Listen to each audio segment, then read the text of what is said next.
സാഹിത്യത്തിലെ തന്നെ കുലപതികളിൽ ഒരാളാണ് MT എന്നറിയപ്പെടുന്ന മാർത്തത്തിക്ക് പട്ടു വാസുദേവൻ നായർ. മികച്ച എഴുത്തുകാരനും സംവിധായകനും തിരക്കഥാകൃത്തുമാണ് അദ്ദേഹം. 1933 ജനിച്ച MT ആധുനിക മലയാള സാഹിത്യ രചയിതാവാണ്.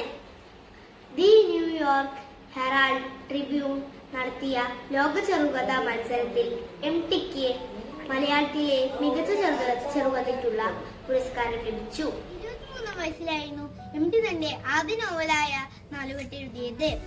അതിന് 1958 കേരള സാഹിത്യ അക്കാദമി അവാർഡ് ലഭിച്ചു.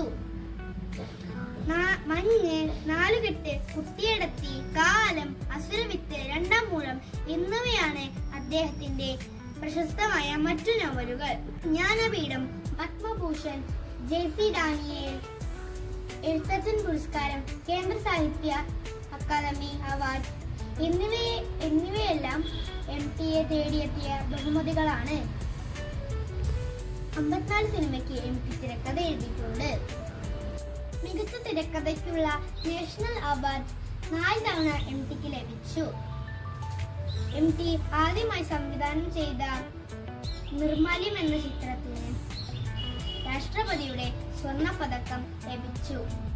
നിലയുടെ കലാകാരൻ എന്നറിയപ്പെടുന്ന MT 2024 ഡിസംബർ 25 ലോകത്തോട് വിട പറഞ്ഞു. 2025 ഇന്ത്യയിലെ രണ്ടാമത്തെ പരമോന്നത ബഹുമതിയായ പത്മവിഭൂഷൺ മരണാനന്തരം അദ്ദേഹത്തിന് ലഭിച്ചു. അദ്ദേഹത്തിന്റെ വിയോഗം മലയാള സാഹിത്യ സിനിമാ ലോകത്തിന് വലിയൊരു നഷ്ടമായിരുന്നു.